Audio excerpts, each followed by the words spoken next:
Donc, parce que maintenant, c'est un moment important dans cette journée des gym, puisque c'est l'attribution du deuxième Médocéan d'or. Donc, je vais inviter le jury à venir me rejoindre. Donc, docteur Marie-Josée Maigrat, présidente de jury, et à qui je vais laisser la parole pour présenter les 3 thèses que nous avons reçues. Et on prendra 1 ou 2 minutes par thèse pour que chacun explique. Et les autres membres du jury peuvent venir nous rejoindre.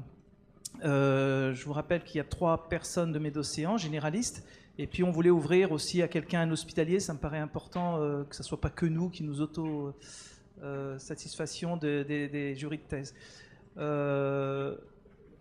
Donc cette thèse, il y avait un cahier des charges quand même, qui avait déjà été beaucoup travaillé l'année dernière. Il fallait qu'elle soit, il y avait un respect au niveau des dates, dont je ne me rappelle plus. En tout cas, il fallait que la thèse soit présentée au 31 octobre 2012 dans une université française et concernant un problème de médecine générale dans l'océan Indien. Voilà. Nous avons eu 3 thèses intéressantes. Donc je vais laisser la parole à Dr Maigrat et puis après nous dévoilerons le ou la vainqueur. Donc je vais citer Philippe au départ en préambule par rapport à notre motivation pour faire un jury de thèse. Donc comme il est important d'encourager le futur médecin à garder une certaine distance et une indépendance dans ses raisonnements, la thèse est une occasion majeure. Louis-Adrien Delarue nous l'a démontré. Donc on a retenu les critères pour postuler étaient les suivants. Donc un sujet de thèse de médecine générale ou de santé publique, une thèse soutenue auprès d'une université française avant le 31 octobre 2012, le sujet de thèse ayant rapport avec l'objet de l'association, questions soulevées en épidémiologie, soins primaires ou santé publique, ou ayant comme cadre la région Réunion ou l'océan Indien. La thèse également devait démontrer son indépendance vis-à-vis de l'industrie pharmaceutique, tant dans son élaboration que dans sa réflexion. Donc, notre jury était composé des 4 personnes ici présentes. Philippe nous a déjà présenté. Et donc, nous avons reçu cette année 3 thèses. De la tradition réunionnaise à l'avant-gardisme expérimental. C'est vraiment le reflet un petit peu de ce qui se passe chez nous. Alors, je vais vous donner les titres des 3 thèses. L'étude descriptive d'une cohorte de 76 cas groupés d'enfants atteints de saturnisme à l'île de la Réunion par Madame le docteur Émilie Dotor. Est-ce qu'elle est là ? Viens. Comme ça, tu vas nous expliquer peut-être de façon directe, en 2 minutes, le contenu de ta thèse. Oui. Hein. C'est important, le prix en lui-même, c'est important le prix, comme c'est quand même 1 000 €, 500 € de remboursement des frais d'édition et un beau certificat. Donc si tu peux, viens ici. Si tu peux nous dire en 2 minutes le contenu de ta thèse et ce que ça t'a apporté et comment tu vois ça, et puis aussi comment tu vois peut-être ces journées de l'indépendance par rapport justement à ce prix de thèse. Bonjour à tous. Voilà, donc en fait, j'ai souhaité étudier 76 enfants qui ont été diagnostiqués saturnins à l'île de la Réunion entre 2008 et 2011. En fait, tous vivaient dans un bidonville dans la ville du port. Et voilà, j'ai souhaité en fait savoir un petit peu ce qui était devenu de ces enfants. Je voulais savoir s'ils avaient eu une symptomatologie en rapport avec le saturnisme. J'ai voulu également connaître la prise en charge qui avait été faite devant ce problème de santé publique, de savoir comment on avait pris en charge les enfants, ce qui s'était passé. Et je voulais savoir un petit peu ce qu'avaient pensé les familles donc, de cette prise en charge et ce qu'ils avaient compris de la maladie. Voilà. Merci beaucoup. Julie, non, c'est pas Julie. Émilie. Merci beaucoup, Émilie, pour ce travail sur le saturnisme. La deuxième thèse, c'est à propos d'une enquête prospective au sein de la population, consultant dans les cabinets de médecine générale sur l'île de la Réunion à propos des plantes médicinales, utilisation, effet, innocuité et lien avec le médecin généraliste par Madame le docteur Julie Dutertre. Est-ce que Julie Dutertre est là ? Donc la voici. Donc pareil, en quelques minutes. Alors c'est intéressant parce qu'il y a Claude Marodon, ici présent, qui est pharmacien, dont on a parlé. Il est parti. Non, il est là. Que tu es mauvaise langue, Muriel. Donc Claude Marodon, pharmacien, qui s'investit beaucoup au travers d'une association, la Plamédome, sur la recherche dans ce domaine. Alors bonjour à tous, voilà. Donc j'ai voulu faire un test sur l'utilisation des plantes médicinales ici à La Réunion, qui m'a paru importante lors des consultations à l'hôpital et puis en cabinet. Donc j'ai fait une enquête auprès de patients qui consultaient au sein des cabinets de médecine généraux, notamment chez le docteur Franco qui est là. Et grâce à la Plamédome aussi, j'ai eu quelques renseignements et quelques ouvertures sur l'utilisation des plantes médicinales. J'ai pu recouper en fait l'utilisation principale ici en gros sur mon enquête des plantes médicinales et puis le lien que les gens voulaient en faire avec le médecin généraliste. En gros, pour résumer en quelques minutes, les gens utilisent beaucoup les plantes médicinales, ils veulent en parler avec leur médecin traitant, l'utilisation est faite de façon quotidienne, on va dire, et puis les gens pensent que vu que c'est naturel, il ne peut pas y avoir de danger, ou avec l'utilisation des médicaments, il ne peut pas y avoir d'interaction entre médicaments et plantes. Voilà. Merci beaucoup et bravo. Donc, pour Julie Monayard, que je ne connais toujours pas, et qui nous écoute, donc je propose que tu vas peut-être l'expliquer un petit peu sa thèse. Donc, le sujet, c'est sur la télémédecine, une alternative à la permanence des soins en site isolé, expérience au cirque de Sillaos à l'île de la Réunion. Donc, en fait, c'est une étude sur les soins non programmés. Je vais réfléchir à la façon d'organiser les soins. Oui, vas-y. Docteur Jardem. Alors, la thèse était sur la télémédecine dans le cycle de Sillaos. C'est une nouveauté qui a été mise en place depuis maintenant 3 ans, qui a été évaluée sur une petite année à peu près.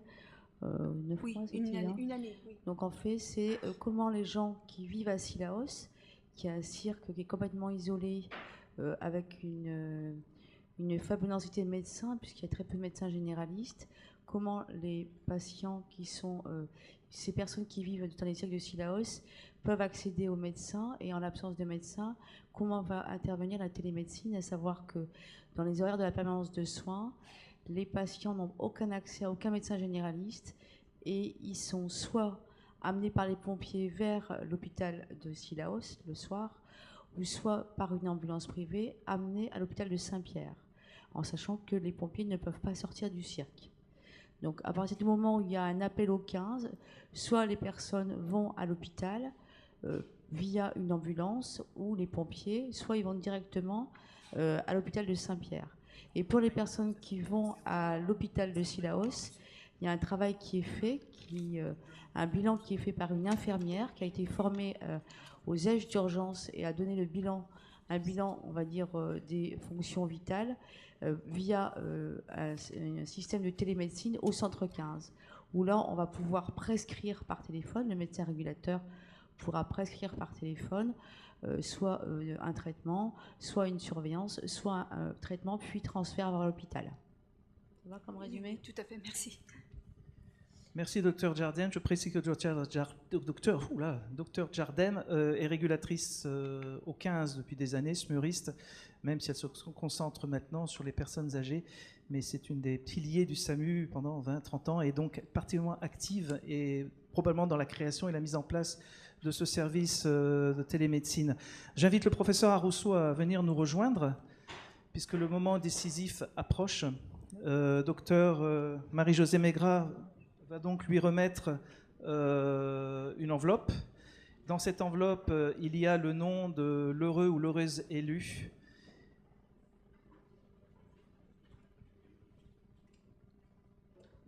Et je remercie beaucoup le professeur Arrosso de remettre, c'est pour nous un petit peu symbolique quand même.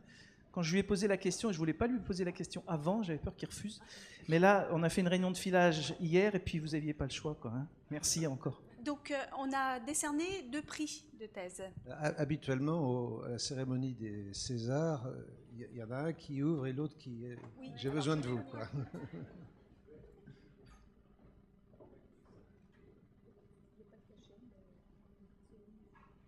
Alors, c'est une surprise parce qu'on commence par un deuxième prix, ce qui laisse entendre qu'il y aura un premier prix. Le gagnant est, pour le deuxième prix, le docteur Julie Dutertre.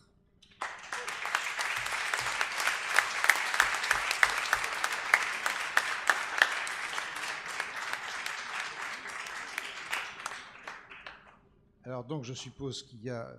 Vous allez rester là, on va vous féliciter tout en même temps, non? Oui, allez. Et donc il y a un premier prix qui est le docteur Émilie Dotor.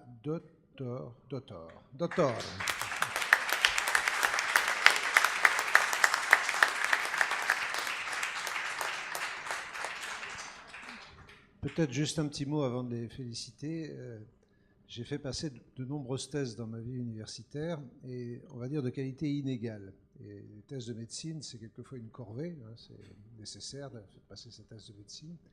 Et donc, à la fac de médecine de Nantes, où j'ai exercé pendant de nombreuses années, il y a eu une époque où on avait un doyen qui était spécialisé, non pas pour faire les thèses à la place de ses élèves, mais pour leur donner des sujets. Et il était passionné d'histoire de la médecine, et c'est dommage que le professeur Sudel ne soit plus là, parce que oui, non, mais c'est pas grave, mais juste pour dire que c'était des thèses qui l'auraient intéressé, parce que c'était consacré à l'histoire des chirurgiens navigants, à l'époque malheureuse où Nantes faisait du commerce triangulaire et était responsable de l'esclavage. Je sais qu'il a travaillé sur l'esclavage. Tout ça pour dire que ces thèses étaient très importantes, mais qu'elles étaient toutes un peu les mêmes et qu'elles n'ont pas apporté grand-chose pour l'avenir de la médecine. Et là, successivement, on a discuté donc 4 thèses très intéressantes. Je pense que vous avez dû avoir un peu de difficulté parce que la troisième était également, je crois, très, très utile. Et donc, les 3 sujets différents étaient très intéressants. Puis avant, on avait discuté une 4e thèse qui était également stimulante, on va dire. Allez, on va dire ça comme ça, stimulante. Mais c'est bien, je veux dire, d'avoir des thèses dont on parle, d'avoir des thèses qui servent à quelque chose, c'est bien. Donc voilà, je voulais vous féliciter les 3 d'avoir présenté ces sujets de thèse. Remercier donc Medocéan d'avoir organisé ça. C'est une belle initiative. Et donc, je vais commencer par remettre le prix, donc le 2e prix au docteur Julie Dutertre. Alors, c'est vous. Très bien, félicitations. J'ai de la chance, je vais pouvoir embrasser 2 jolies filles. Et puis, pour le premier prix, il y a donc, en plus du diplôme, alors le chèque, je ne sais pas comment vous faites, vous le partagez comment alors? Je ne sais pas, on verra, ça, vous verrez ça. Donc en plus du diplôme, il y a donc cette œuvre qui représente, si je comprends bien, le serpent et l'île de la Réunion qui est derrière. Voilà, félicitations.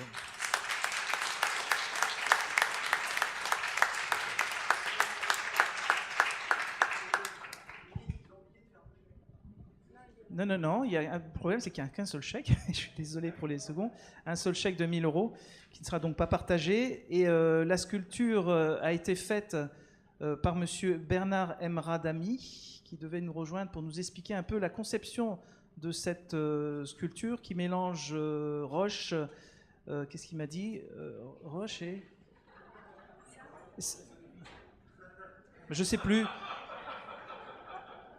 Voilà, c'est pas grave, parce que je comptais sur lui, je pensais vraiment qu'il serait là, du coup j'ai pas trop retenu. Enfin, en tous les cas, il y a un certificat d'authenticité, et surtout, de toute façon, il ne dévoile pas sa recette, c'est comme Coca-Cola.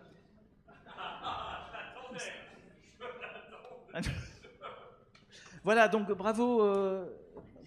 C'est qui? Et je voulais donc un petit peu justifier notre grille, la grille d'analyse que nous avons utilisée. C'était la même que l'an passé, évidemment. Et nous nous étions attachés quand même à l'amélioration de la qualité des soins. L'impact sur la médecine générale et en particulier l'impact dans l'océan Indien. Et un des autres critères, entre autres, était l'exhaustivité de la recherche bibliographique.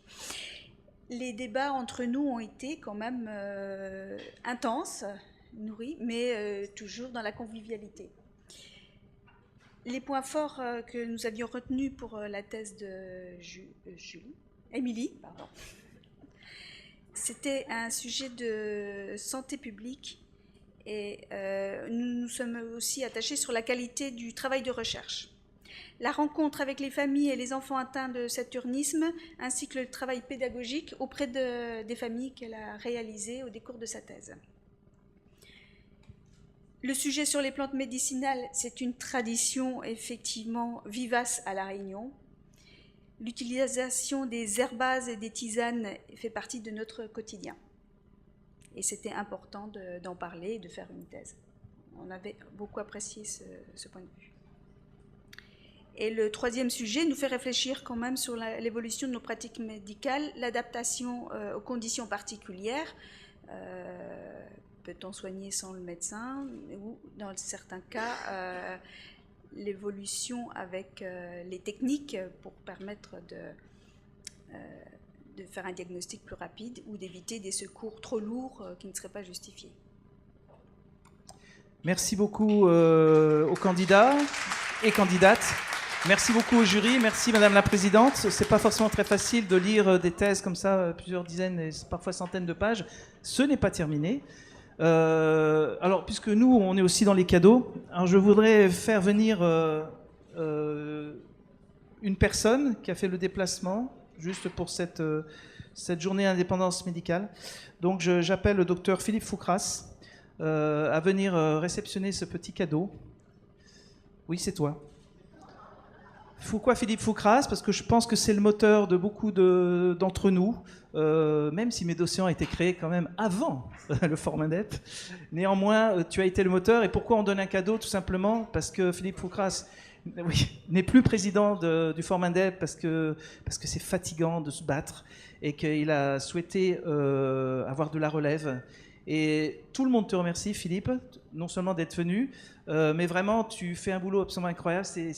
C'est difficile de travailler dans l'ombre comme ça, non reconnu. Et maintenant, tu es de plus en plus reconnu par la communauté scientifique. Et voilà, donc nous, on t'offre que tu peux ouvrir devant nous. Ça n'explose pas et tu pourras le prendre en cabine lors de ton retour de l'avion. Alors, remarque, tu n'es pas obligé de l'ouvrir tout de suite parce que nous avons un deuxième cadeau. Alors, même papier, orange, même ruban. Alors celui-là, c'est pour une autre personne. Il s'agit ni plus ni moins du professeur Arousseau, que je demande de venir. Alors c'est pas tellement au professeur Arousseau que nous donnons ce cadeau. C'est au président de la Haute Autorité de Santé. Et d'ailleurs, ce cadeau est destiné à la Haute Autorité de Santé. Voilà, donc vous pouvez aussi... On est bientôt en période de fête. Vous pouvez...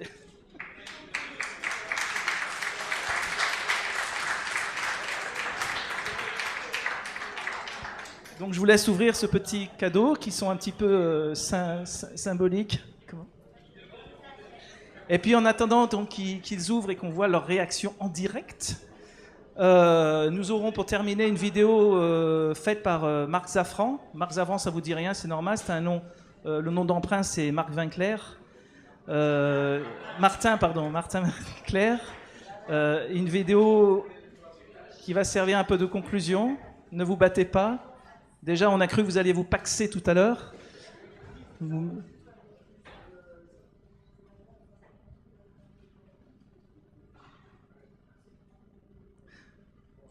Voilà. C'est un petit peu pour que vous mettiez vos horloges au même rythme. Certains sont en avance, certains sont en retard. Mais mettez-vous à la même heure, qu'on dirait.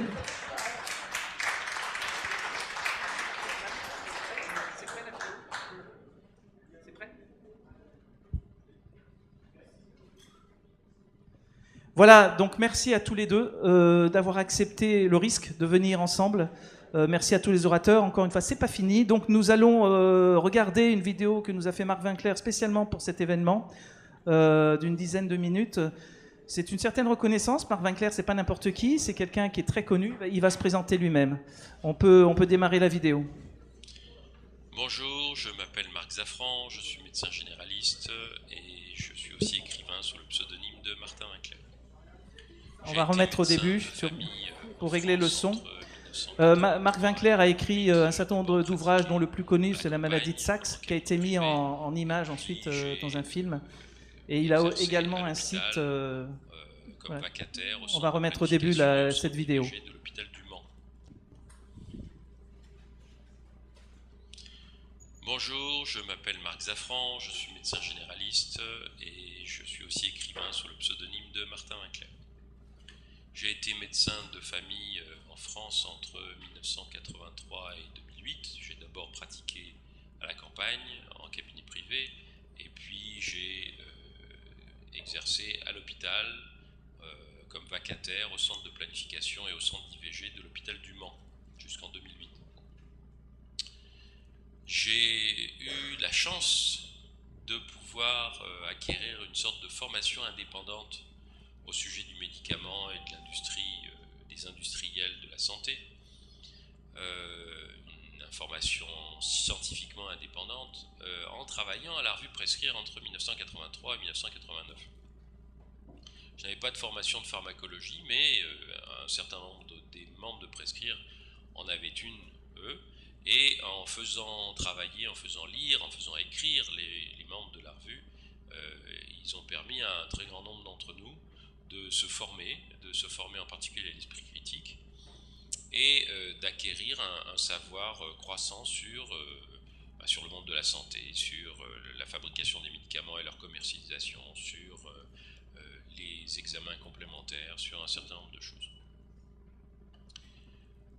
Je pense qu'aujourd'hui, cette formation en 25 ans m'a beaucoup aidé à de nombreuses occasions, que ce soit en tant que rédacteur dans une revue qui s'est appelée Que choisir santé dans les années 90, que ce soit comme chroniqueur à France Inter, que ce soit comme auteur de livres sur la contraception ou sur les règles, ou d'ailleurs sur le soin, que ce soit d'ailleurs aussi pour l'écriture de mes romans. Mais je pense que cette formation que j'ai eu la chance de faire à une époque où c'était pas du tout évident, parce qu'il n'était pas évident d'avoir accès à toutes ces informations, cette formation aujourd'hui est beaucoup plus facile à faire quand on est médecin en 2012, grâce à cet instrument qui s'appelle un ordinateur et au système qu'on appelle l'Internet. Aujourd'hui, un très grand nombre d'informations qui étaient très difficiles à acquérir dans les années 80 et dans les années 90 est disponible en ligne. Il est disponible via des bibliothèques, mais il est aussi disponible via des personnes.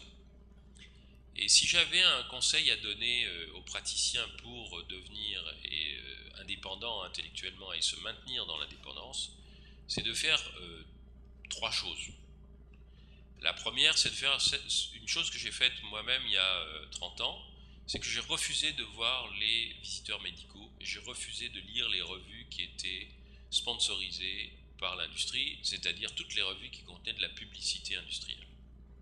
Et je crois qu'il n'y a pas moyen de faire le tri entre celles qui sont un peu sponsorisées et celles qui le sont plus. Il n'y a que 2 catégories de revues scientifiques. Il y a celle dans laquelle il y a de la pub, et elle est forcément dépendante de cette publicité, donc elle ne peut pas publier tout ce qu'elle veut. Et puis il y a la presse qui n'a pas de publicité.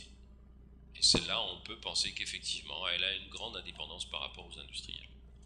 Donc la première chose, c'est de ne rien recevoir de ce qui vient de l'industrie. Rien.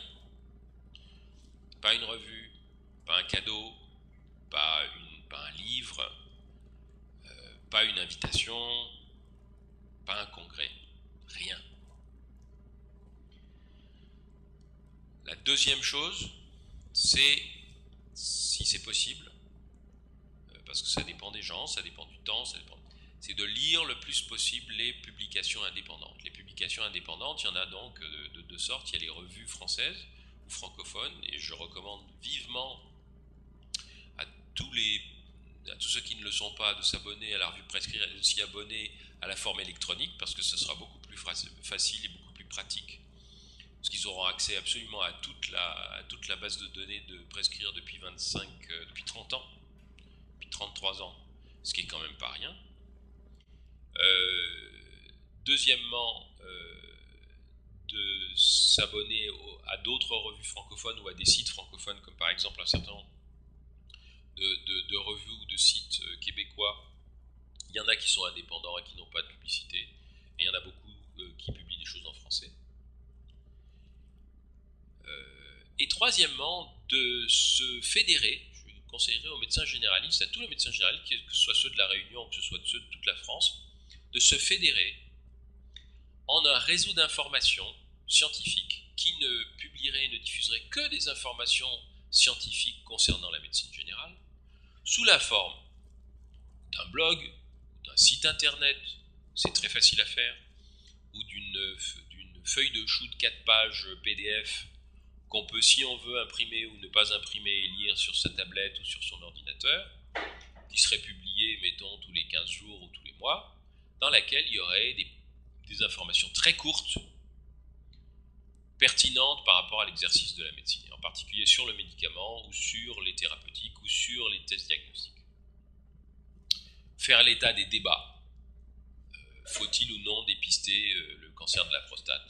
Il y a un débat dont on peut faire état. Il y a des synthèses et des analyses dont on peut faire état et les conclusions sont relativement claires, à condition d'avoir fait le travail.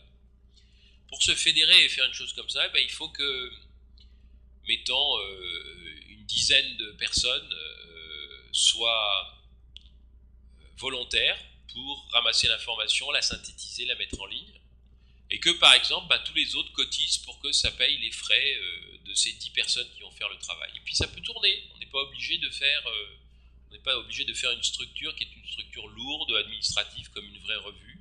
Ça peut être une association, ça peut être quelque chose dans lequel les bonnes volontés arrivent et puis prennent la place de ceux qui sont fatigués.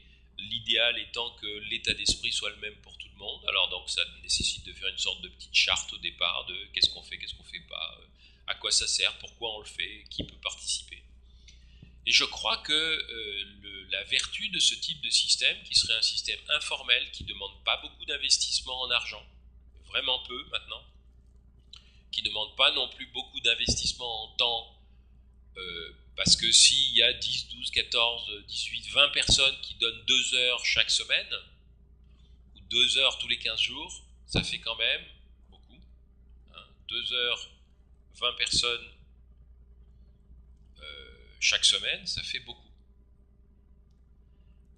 Et ça permet de mettre en ligne énormément d'informations. Ça permet de créer un réseau de praticiens.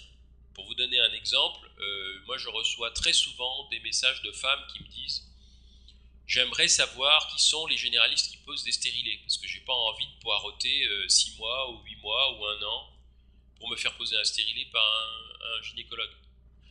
Quelle est la liste des sages-femmes qui posent des stérilés ?» Eh bien, moi je ne peux pas mettre en ligne des noms de médecins, mais un groupe associatif dirait voilà, parmi nos membres, tous ceux qui posent des stérilets, tous ceux qui posent des implants, tous ceux qui connaissent la contraception correctement, eh ben, vous avez des patientes qui déménagent, vous avez des amis, vous avez des gens, vous pouvez passer les noms. C'est très important d'avoir un annuaire, c'est très important d'avoir des contacts et de réseauter. Et le double intérêt de l'Internet, c'est de pouvoir à la fois échanger des informations et d'échanger des contacts. Je crois qu'à l'heure actuelle, une association de généralistes francophones qui se créerait et qui ferait une sorte de bulletin qui échangerait à la fois ces informations scientifiques concrètes pour tous les jours et d'autre part des contacts, ne ferait que croître parce que vous auriez de plus en plus de gens qui voudraient adhérer. Encore une fois, ça peut être une association, l'adhésion peut être de 50 € par an.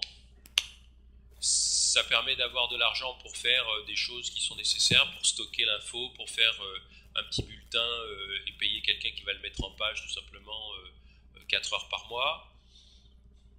Et puis vous avez un outil tout à fait pertinent, évidemment un site sur lequel les membres peuvent rentrer eux-mêmes des informations et les rajouter, c'est-à-dire une sorte de dogbook professionnel des médecins généralistes. Je crois que vous auriez intérêt à faire quelque chose comme ça et que ça serait très utile très vite.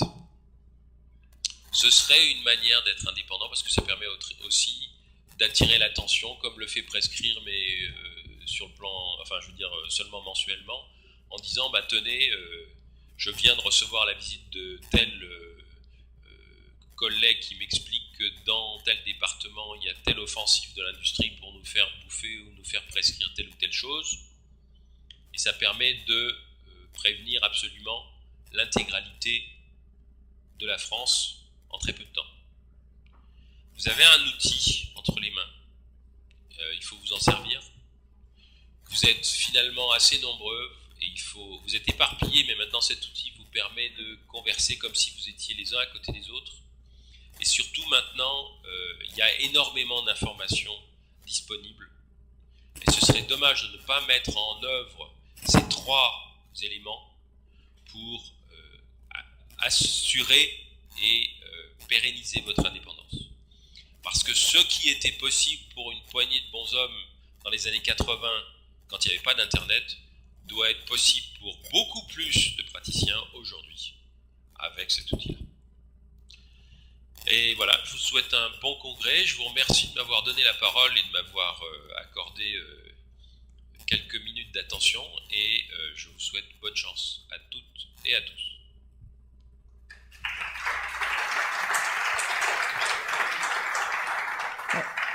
Alors merci beaucoup Martin Winkler, Marc Safran, qui peut-être nous écoute. Je crois qu'il était dans un des pays du Nord. Bruno, tu veux dire quelque chose? Short, very short. Julie nous poursuit. C'est la 3e fois que je parle de Julie. Enfin, je fasse sa connaissance.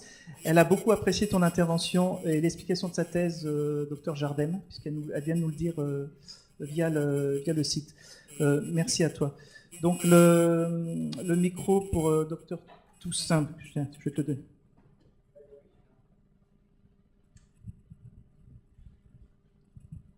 Merci. J'ai beaucoup entendu parler de prescrire aujourd'hui.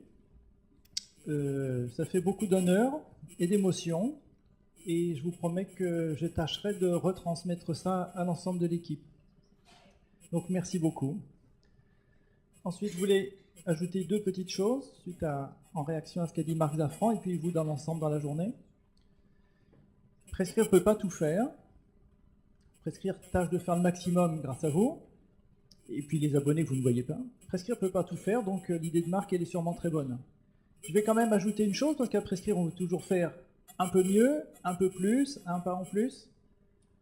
Ne restez pas entre généralistes. J'ai dit tout à l'heure les patients, bien sûr, ça c'est l'horizon. Mais encore plus près, si je puis dire, il y a les autres professions de santé. Il a parlé sage-femme, pensez aux pharmaciens, et les pharmaciens, pensez aux médecins, etc. Prescrire a été inventé par un tout petit groupe, une poignée, là, comme il a dit. Pas que des bons hommes, hein, il y a des filles aussi. Hein. Médecins, pharmaciens, pharmaciennes, médecins, comme vous voulez. Et prescrire est conçu, et souvent on ne réussit pas assez, mais quand même, c'est conçu pour que vous ayez un bien commun sur lequel vous appuyez pour faire mieux. Donc appuyez-vous, allez au-delà, mais rencontrez-vous et parlez-vous entre professions, pas que généralistes, pas que pharmaciens. Bon, vous avez compris, merci beaucoup. Merci Bruno. On arrive au terme de cette émission, j'allais dire. Alors on nous signale par internet qu'il y a un site, je ne connais pas, les voies médicales, qui mérite. Vous connaissez? Voies médicales. Voilà, donc il y a eu un message donc par internet diffusé que nous existons aussi. C'est un bon site. Donc voilà, donc on peut faire confiance aux gens présents dans la salle. Donc je vous incite à aller voir sur le site de Voies médicales. Merci à notre internaute. Je ne sais pas si vous avez bien compris, Martin Winkler, ce qu'il voulait vous dire à la fin. C'est que sans argent, on ne fait rien, surtout sans structure. Et donc, comme on n'a pas eu d'argent des autorités, malgré nos demandes, mis à part la haute autorité, ça viendra peut-être de la haute autorité plus tard, mais de l'agence régionale de santé, nous faisons un appel aux dons. Donc, il y a une petite boîte, que des chèques, pas d'espèces, et vous mettez bien votre mail dedans pour qu'on puisse vous envoyer par mail et non pas en utilisant un timbre le reçu. Deuxième chose, dans vos petits livrets, Vous avez 2 articles très intéressants, qui est notamment cette fameuse toile d'araignée qui a été publiée par Prescrire il y a quelques années et qui reprend en fait toute la journée de A à Z, et un article un peu plus inquiétant que nous a adressé Dr Molimar du Forum Indep, racontant ce qui se passe aujourd'hui. C'est pas hier, c'est aujourd'hui dans certains CHU de France. J'espère pas tous et j'espère pas dans le futur CHU, dans le CHU de l'île de la Réunion. C'est que la fameuse journée de l'interne, financée par l'industrie pharmaceutique, obligatoire pour avoir son diplôme de docteur. Avec des arguments très fallacieux, vous retrouvez ça dans votre petit livret. C'est du réel, c'est ce qui se passe actuellement dans le programme de la journée de l'interne, avec le soutien institutionnel de Novartis Pharma en ce qui concerne la faculté de médecine de Tours. Alors moi, ça m'interpelle, évidemment, et tous les CHU de France et de Navarre nous retrouveront en face, notamment au CHU de La Réunion, même si on sait que c'est difficile.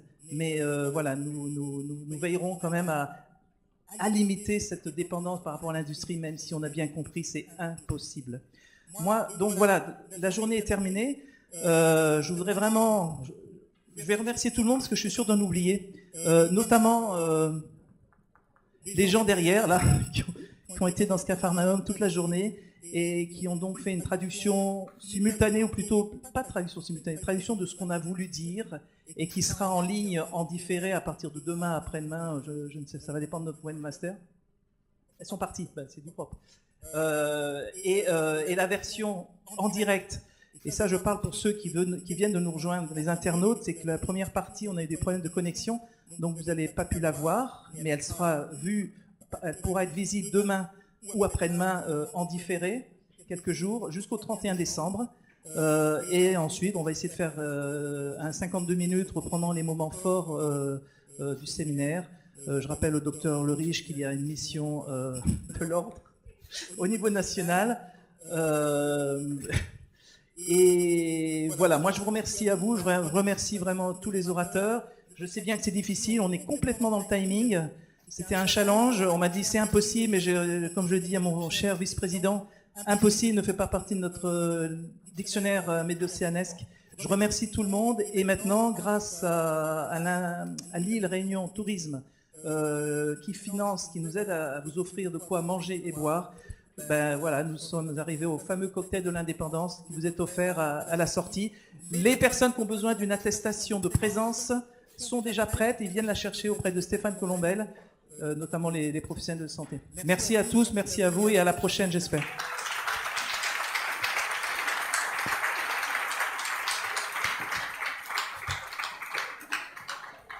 Je pense qu'on peut remercier Philippe de Chazourne, qui, j'en suis témoin direct, a passé 9 mois intenses à préparer cette journée. Merci Philippe.